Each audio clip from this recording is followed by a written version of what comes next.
Have you ever wondered what actually happens in those chaotic moments right after a car accident? Most people panic, make huge mistakes, and end up getting their insurance claims completely rejected. Today, we are giving you the ultimate step-by-step guide on exactly what to do after a crash to guarantee that your insurance company pays for every single scratch. To see how this works, let's look at our friend Sam.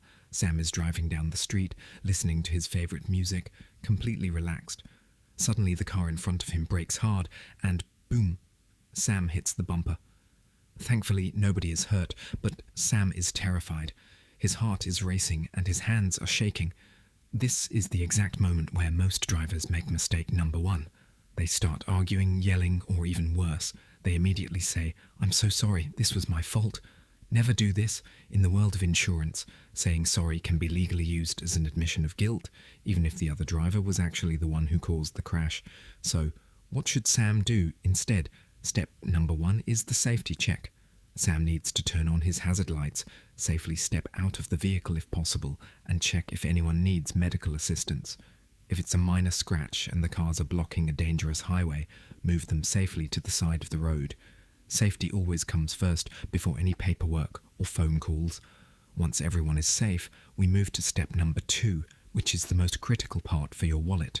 Document everything immediately. Treat the accident scene like a movie set. Take out your smartphone and start taking high-quality photos and videos.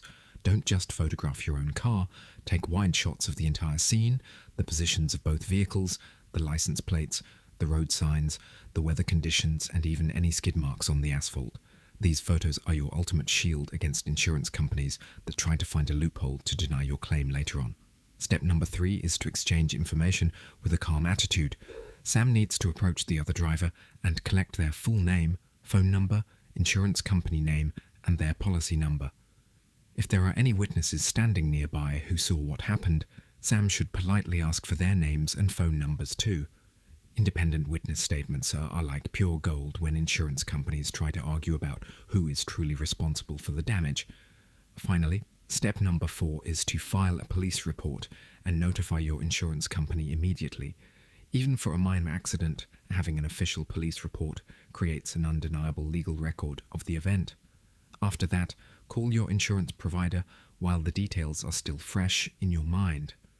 Do not wait 3 or 4 days to report it, because delays give insurance adjusters a perfect excuse to say your damages happened somewhere else. By following these exact 4 steps, Sam kept his cool, gathered perfect evidence, and his insurance company approved his repair claim without a single argument. Remember, accidents happen to everyone, but being smart and prepared is what protects your money. If you want to stay safe on the road, don't forget to like this video, subscribe to the channel, and we will see you in the next explanation. Safe driving, everyone.